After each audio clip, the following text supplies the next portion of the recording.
내 지은 죄 다 지시고 못 박히셨으니 웬일인가 웬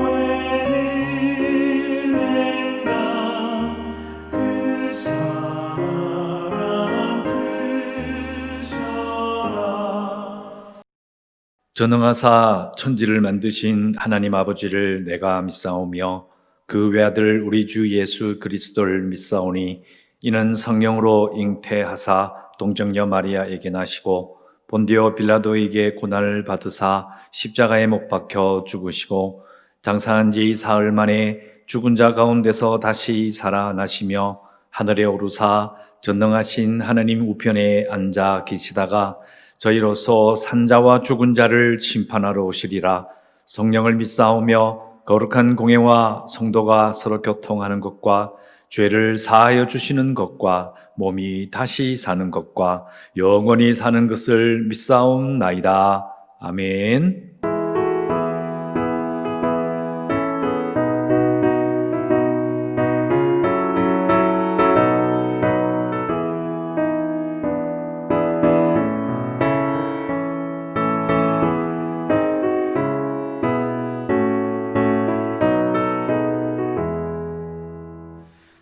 만왕의 왕 내 주께서 왜 고쳐당했나.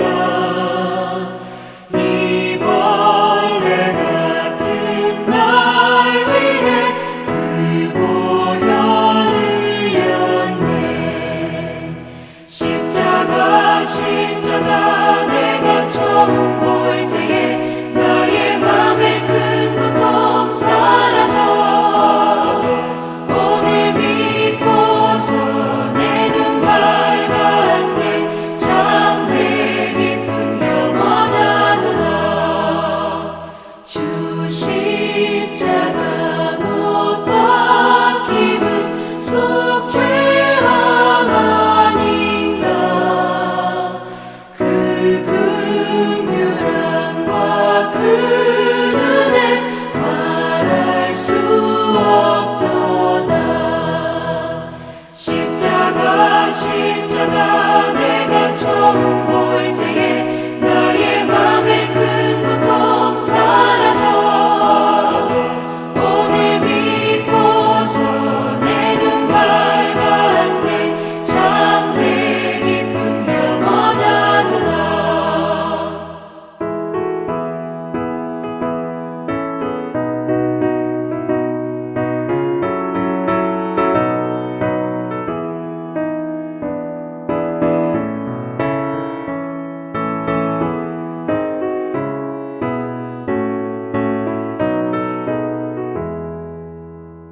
늘 울어도 그 큰 은혜 다 갚을 수 없네.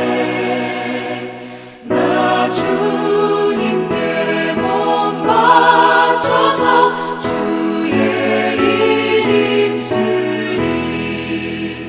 십자가 내가 처음 볼 때에 나의 맘에 큰 고통 사라져. 오늘 믿고서 내 눈 밝았네. 참내 기쁨 영원하도다. 고난주간 마지막 날 토요일 말씀입니다. 마태복음 27장 57절에서 66절까지 교독합니다. 57절 말씀 읽습니다. 저물었을 때에 아리마대 부자 요셉이라 하는 사람이 왔으니 그도 예수의 제자라. 빌라도에게 가서 예수의 시체를 달라 하니 이에 빌라도가 내주라 명령하거늘 요셉이 시체를 가져다가 깨끗한 세마포로 싸서 바위 속에 판 자기 새 무덤에 넣어두고 큰 돌을 굴려 무덤 문에 놓고 가니 거기 막달라 마리아와 다른 마리아가 무덤을 향하여 앉았더라. 그 이튿날은 준비일 다음 날이라 대제사장들과 바리새인들이 함께 빌라도에게 모여 이르되 주여, 저 속이던 자가 살아있을 때에 말하되 내가 사흘 후에 다시 살아나리라 한 것을 우리가 기억하노니 그러므로 명령하여 그 무덤을 사흘까지 굳게 지키게 하소서. 그의 제자들이 와서 시체를 도둑질하여 가고 백성에게 말하되 그가 죽은 자 가운데서 살아났다 하면 후의 속임이 전보다 더 클까 하나이다 하니 빌라도가 이르되 너희에게 경비병이 있으니 가서 힘대로 굳게 지키라 하거늘 그들이 경비병과 함께 가서 돌을 임봉하고 무덤을 굳게 지키니라. 아멘. 토요일 고난주간 말씀입니다. 마태복음 27장 57절에서 66절까지 말씀인데요. 오늘의 제목이 아무리 힘들어도 사흘만 참자, 이렇게 제목을 정했습니다. 이 제목을 정한 이유는 어떤 분이 그래서 생각이 나요.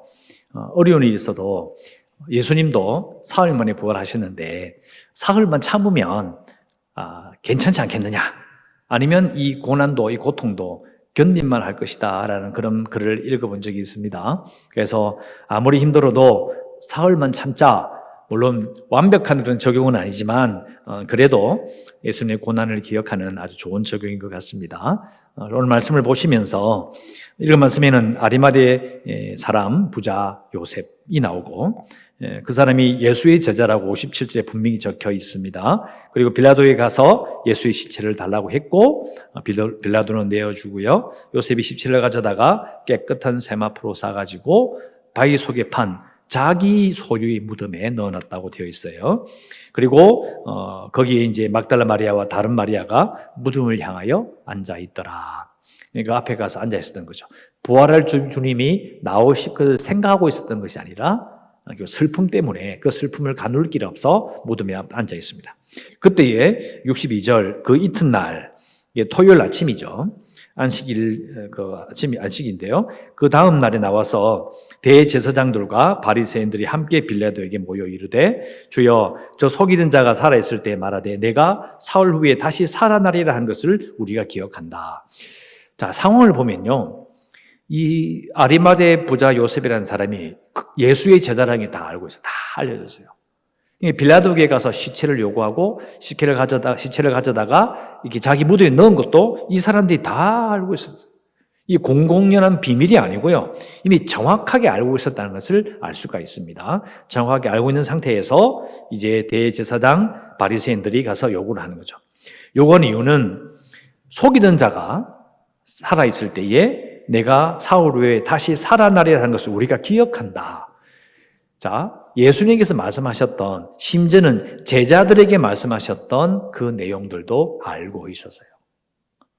예수님이 하신 그 내용이 뭘 말하는지를 알고 있었다는 겁니다. 제가 지금 고난주간뿐만 아니라 요한복음을 이야기할 때도 제가 계속 이야기한 게 뭐냐면 이 종교 지도자들이 예수님의 말씀을 들어본 적이 없는 것도 아니고 무슨 말인지 몰랐던 게 아닙니다. 다 알고 있어요. 근데 그걸 뭐라고 말하느냐? 63절에 속인 자라, 속였다라고 분명히 말하고 있어요. 64절 끝에 후의 속임이 전보다 더 클까? 예수님이 속이는 자라고 말하고 있는 이 부분을 오늘 꼭 봐야 합니다. 속인다. 다른 말로 보면 이것을 미혹하던 자라고 번역도 가능한데요. 세상을 사람을 홀려서 정신 차리지 못하게 한다가 속인다, 한자말로 미혹하게 한다, 이런 말이 돼요. 그러면 미혹을 받아서 정신 차리지 못하는 상태가 있고 미혹받지 않아서 그것을 헤어나와서 정신을 차린 상태가 있어요. 그러면 정신 차린 상태는 뭔가요? 정신 차리면 어떻게 될까요? 이것도 찾아보면 사전에 있게 되어 있어요. 정신을 차리다 1.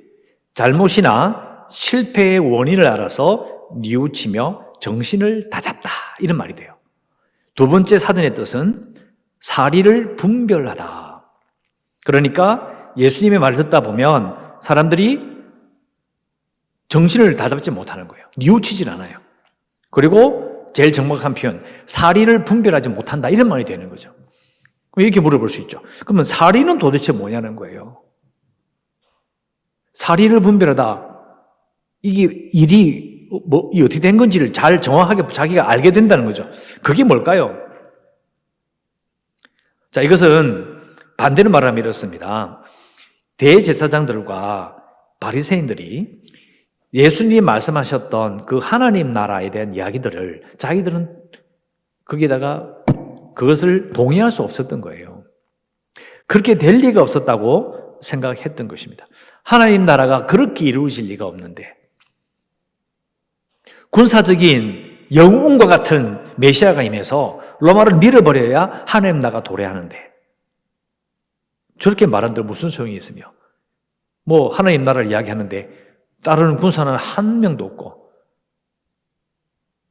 비루하고 참으로 보잘것없는 제자 12명 심지어 그 제자는 스승을 팔아먹기나 하는 자들 이렇게 무슨 하나님 나라가 이루어지냐고요. 그리고 예수님께서 팔복에서 말씀하셨던 모든 질서와 천국에 대한 모든 이야기는요 그건 전부 다 귀신 신화나 까먹은 소리인 거예요. 무슨 소리 하고 있냐. 그래서 미혹인 겁니다. 이루어질 리가 없는데 저런 식으로 이루어질 리가 없는데 그걸 말하기 때문에 그것이 미혹이고 그것이 속임수라는 것입니다. 대제사장과 서기관들, 바리새인들은요 그들이 살아온 세상 기존 질서가 있잖아요. 이렇게 자기들이 살아온 세상의 흐름이 있어요.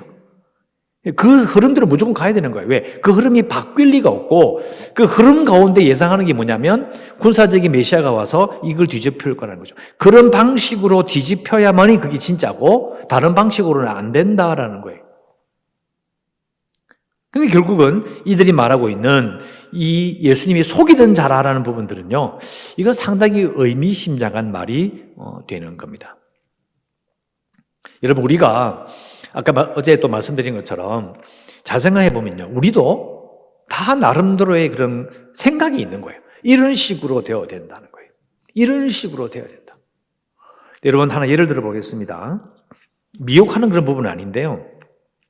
저도 어릴 때 그러니까 대학생 때 이렇게 교회에서 접한 게 뭐냐면 뭐 큐티도 그렇게 많이 유행하지는 않았고 뭐 제자 훈련 뭐 이런 거 많이 유행했었어요. 그래서 또 성경 공부 이렇게 뭐 IBPS 나는 뭐 성경 공부 책 이런 거 있거든요. 공부로 된 거 공부도 하고 그게 이제 유행이었고 또 열심히 했었어요. 근데 문제는 시간이 지나면 알게 되는 거죠. 아, 제자 훈련만으로 되는 게 아니구나. 그죠? 큐티는 훈련은 아니니까 그냥 말씀 중심으로 간다는 거니까 아무튼 유행했던 많은 그런 교회의 그런 프로그램의 유행이 있었는데 문제는 시간이 많이 지난 후에도 지금도 그렇게 해야만이 된다고 생각하는 그건 고정관념이거든요. 그걸 통해서만이 꼭 그렇게 일어나야 된다는 거예요. 그런 건 아닙니다. 여러분 우리가 말하고 있는 CCC에서 말하는 사형리나 아니면 우리가 지금 하고 있는 많은 예수를 영접시키는 복음의 도구나 막 그런 그림책 이런 거는요 여러분 오래되지 않았습니다. 예수님 시대나 아니면 예수님이 승천하신 뒤로 기원 AD 33년 후에 한 130, 150년까지 일어났던 수많은 교회 부흥은요 우리가 지금 알고 있는 교회 이런 프로그램 하나도 없이 교회가 부흥했어요. 우리는 자꾸 갇히는 거예요. 내가 아는 거, 내가 알고 있는 그 생각이 다 갇히기 때문에 우린 자신도 모르게 자신의 생각과 다른 걸 이야기하면 너무 큰 이상을 이야기하면 저 거짓말이다. 또 사람을 속여먹고 있네. 이렇게 이야기한다는 거예요.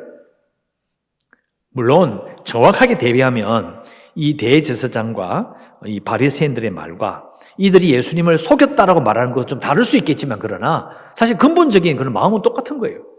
자기들이 생각하는 방식이 아니기 때문에 이건 속임수라는 거예요. 여러분 우리가 깊이 생각해 봐야 합니다. 그래서 이들은 정말 대놓고 빌라도에게 말한 거죠. 예수님의 기적과 가르침 또 사람들이 따르는 것은 무조건 속임수다.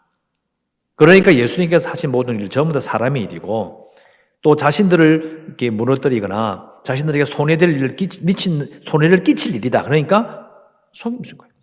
수단과 방법을 가리지 않고 그걸 무너뜨려야 된다. 그러니까 뒤집어 이야기하면 무슨 말이에요? 자신들은요 하나님을 위하여 이 일을 한다고 생각한 거죠. 진실이냐 하나님의 뜻이냐 그것을 중요한 것이 아닌 거예요. 내 생각이 이게 맞느냐는 거죠. 내게 손해가 되느냐 이익이 되느냐. 이번 주간에 말씀드린 것처럼 시기한다는 말, 자신의 이해관계를 따라서 말하다 보니까 이런 심한 말을 하게 되는 거죠. 속이는 자다, 속임이 더하다 이렇게 말하게 되는 겁니다. 결국은요, 내게 손해가 되느냐 안 되느냐로 따지고 들어가고 또 이런 권력을 가진 자들이 이런 생각을 하게 되면 이게 어떤 식의 이야기가 되냐면요, 이게 바로 정치적인 판단을 하는 겁니다.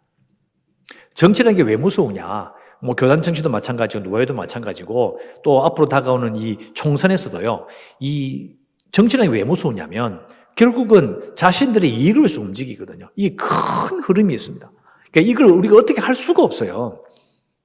우리의 손에 어떻게 바꿀 수 없는 그런 게 있어요. 이 부분이 보면 결국은 하나님과 상관없이 이런 권력이 움직일 때는요, 하나님과 전혀 상관이 없죠. 자신의 이해관계를 따라서 움직입니다. 이 상당히 무서운 일이죠. 그런데 정치하는 사람들뿐만 아니고요, 누구나 다 정치적이에요. 정치란 말은 결국 뭐냐면, 숨은 말이 뭐냐면 자신의 이해관계에 따라서 움직이게 되어 있어요. 물론 정치가는 이야기하겠죠. 그런 여러 사람들의 이해관계, 틀린 생각들을 하나로 묶어서 하나로 만드는 게 아니고요, 싸우지 않을 정도만 잘 교묘하게 조정해서 지나가는 거예요. 문제를 일으키지 않을 정도만 조정을 싹 하는 거죠.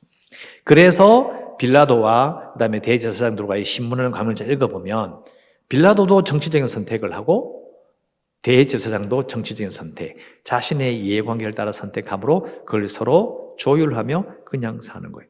하나님과 전혀 상관이 없어요. 이게 바로 무서운 부분이죠. 그래서 우리도 자신도 모르게 나와의 이해관계, 내게 이익이 되느냐, 이익이 되지 않느냐로 판단할 수 있어요. 그래서 나는 이 사람 정도는 아니야, 이 대제사장과 서기관처럼 바리새인들처럼 이렇게 하진 않아 라고 말하지만, 이렇게 생각하는 사람들 앞에 나보다 조금 더 이런 생각을 따진 사람들이 앞에 수만 명이 있으면요, 맨 앞에는 예수님을 죽였던 대제사장이 있겠죠. 근데 맨 끝줄에 누가 있느냐? 그게 나라는 거예요. 나도 그 줄에 서 있는 거예요. 맨 앞에 서 있지 않을 뿐, 중간에 서 있지 않을 뿐, 뒤에 있을 뿐, 사실은 똑같은 줄에 서 있는 거예요. 우리는 깊이 우리 자신을 돌아봐야 합니다. 기도 제목은 이렇게 할 수 있겠습니다. 오직 하나님의 뜻, 하나님의 일만 생각하겠습니다. 이렇게 제목을 정할 수 있습니다. 고난주간의 설교를 쭉 정리하면서 예수님의 고난은요, 목표가 분명했거든요. 사람들의 이해관계나 사람들의 시기에 아무 상관없어요. 중요한 것은 분명 목표가 있었다는 거죠. 근데 우리는 고난주간을 딱 정리해보면서 나의 고난, 내가 예수님을 기억하는 것, 예수님을 따르겠다고 한 모든 것이 초점이 내가 아니고 하나님의 일이어야 된다는 거죠. 하나님의 일을 위해서 하나님의 뜻만을 생각하겠다라고 우리는 당연히 기도해야 됩니다. 이것을 기도하는 자, 그리고 고난의 의미를 깊이 생각하는 자, 부활의 영광에 동참할 수 있습니다. 이렇게 기도하시고 우리 교회가 고뇌 방주가 될 수 있도록 재개발을 위해서, 코로나19를 위해서, 그리고 연약한 성도들을 위해서, 주일학교 아이들을 위해서, 그리고 선교지, 캄보디아 같은 경우에도 지금 이야기를 들어보니까 이제 우리나라 거의 똑같이 이렇게 출입국, 그리고 만일 문제가 있으면 바로 자가 격리돼 가지고요, 수용될 정도 지금 캄보디아도 난리라고 합니다. 선교지를 위해서 꼭 기도해 주시고 이 나라를 위해서도 기도하시고, 토요일 고난주간 마지막 날을 은혜 가운데 보내시기를 주의 이름으로 축원합니다. 기도하겠습니다. 하나님 감사합니다. 토요일 고난주간 마지막 날입니다. 예수님을 바라보며 속이던 자라고 외쳤던 대제사장과 바리새인들의 모습을 돌아봅니다. 그들의 생각과 다르다고 해서, 그들의 그런 가치관과 그들이 원하는 것과 다르다고 해서 속이는 자라고 말했던 그들의 외침을 생각해보며 정말 마음이 무겁습니다. 우리도 우리 자신의 명분과 우리 자신의 이익과 다를 때에 함부로 하나님의 일에 대해서 말하지 않습니까? 우리 자신을 돌아봅니다. 예수님께서 그 고난의 목적을 분명히 한 것처럼 자신의 영광을 구하지 않고 하나님의 영광을 구한 것처럼 하나님, 기도하옵기는 오직 하나님의 뜻, 하나님의 일만 생각하겠습니다라고 기도합니다. 고난주간을 보내며 부활주일을 기다리며 주일 아침에 함께 예배를 드릴 때에 우리 가운데 부활의 영광이 가득 차게 하여 주시고, 아직도 코로나19로 말미암아 온 나라가 고통당하고 있지만은, 그리고 온전하게 다 모여서 예배를 드릴 수는 없지만, 그러나 부활을 기억함으로 말미암아 실망하지 않고 다시금 우뚝 설 수 있는 성도들 되게 하여 주시옵소서. 예수님 이름으로 기도드리옵나이다. 아멘. 하늘에 계신 우리 아버지여, 이름이 거룩히 여김을 받으시오며 나라의 임하옵시며 뜻이 하늘에서 이루어진 것 같이 땅에서도 이루어지이다. 오늘날 우리에게 일용할 양식을 주옵시고 우리가 우리에게 죄 지은 자를 사하여 준 것 같이 우리 죄를 사하여 주옵시고 우리를 시험에 들게 하지 마옵시고 다만 악에서 구하옵소서. 대개 나라와 권세와 영광이 아버지께 영원히 쌓옵나이다. 아멘.